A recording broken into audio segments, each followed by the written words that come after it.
Paris, after 12 years as one of the primary faces of the Chicago Teachers Union, Jesse Sharkey is returning to the classroom. His time in leadership has been marked by multiple teacher strikes, a contentious relationship with City Hall, and a protracted pandemic. In announcing his departure, Sharkey acknowledged the difficulties of the job, both politically and personally. Here to talk more about why he thinks it's time for new leadership is outgoing CTU president Jesse Sharkey. Jesse, thanks for joining us, and congrats on starting this next chapter. You were first elected to be union vice president in 2010. This is, of course, when Karen Lewis was elected as president. What prompted you to run at the time? We felt like the state of public education was in dire need of change. We looked at the state of the schools. Schools are being racked by closures, by corporate deform, the education reform that made students in our school communities into targets and objects of derision. And we felt like we needed to form a unified coalition between parents, students, and educators, and take back some of that power. And that's what we did. And why do you feel it's time to leave now? Well, I mean, part of it's personal. This is it's a hard job, and it takes its toll. It's time for me to do something different. And part of it's political, which is that we accomplished a lot of things. A series of contracts that set, floors for staffing. So, clinicians in our schools, social workers, nurses, enforceable class size. But also we changed laws, like Chicago's going to get an elected school board, and the law which limited our bargaining rights has been repealed. We also increased funding for public schools. So we think we've done, a lot of the things that motivated me to run, I think we've achieved. And then, I look around and think the goal of a movement, of an education justice movement, is not to get into a position of power and hold on to that for as long as possible. That's not something I ever believed in.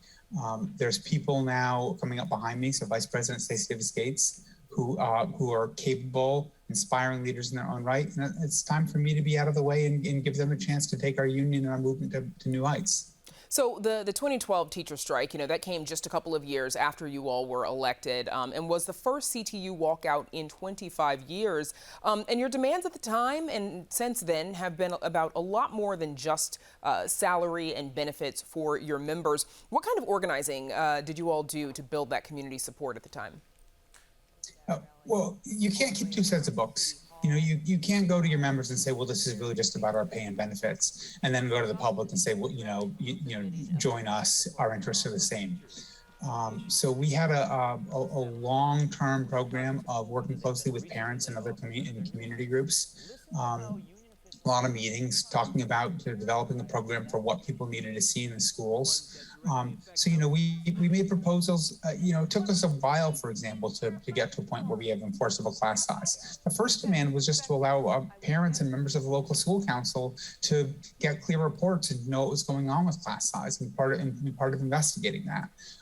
So we made demands along those fronts. We made demands about social issues that affect teachers in classrooms, but also people in communities, like the Board of Education being able to have counselors or provide other services for students, for homeless students, what we call students in temporary living situations. Those are all the kinds of demands that had to do with sanctuary status for our immigrant students, for some of our undocumented immigrant students. We did that kind of work with immigrant rights groups. So this work was something which we brought real passion into. And I think it's changed the face of public education, and it's certainly changed the way I think a lot of people view about who is it who really counts. What are the constituencies who need to be recognized and thought about when you're making school policy? Of course, CTU has, felt the need to launch multiple actions since then, including as recently as last month, as we all know. Some teachers and parents have expressed concerns that the union has become too political or combative, and certainly challengers to leadership within CTU who are running against your caucus. But what is your response to that?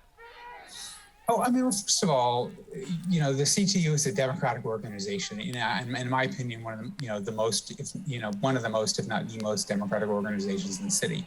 So, it's nothing new. I think I've been through 7 elections and all but one of them have been contested. And sometimes as many as there's 5 different groups. So, that's actually a good thing. But for the public, I wouldn't confuse the fact that there's a contested election for somehow the idea that our union doesn't still have resolve. I think that, on the question, have we become too combative? COVID has been really hard, but take a minute and think about the situation that we had before COVID. Separately for a second, because I think it's worth remarking.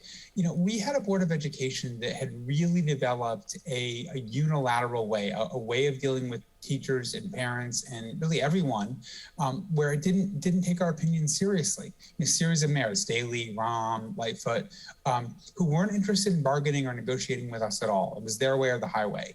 And so, yeah, there have been some conflicts for contracts. But, like I said, I think those contracts have really set a bar and moved new resources into our schools, have made enforceable terms which should improve school. And if it was difficult for those changes to sort of sink through to the people on the other side of the table, I don't apologize for it. That was something that was necessary, if you will. The pandemic has been different.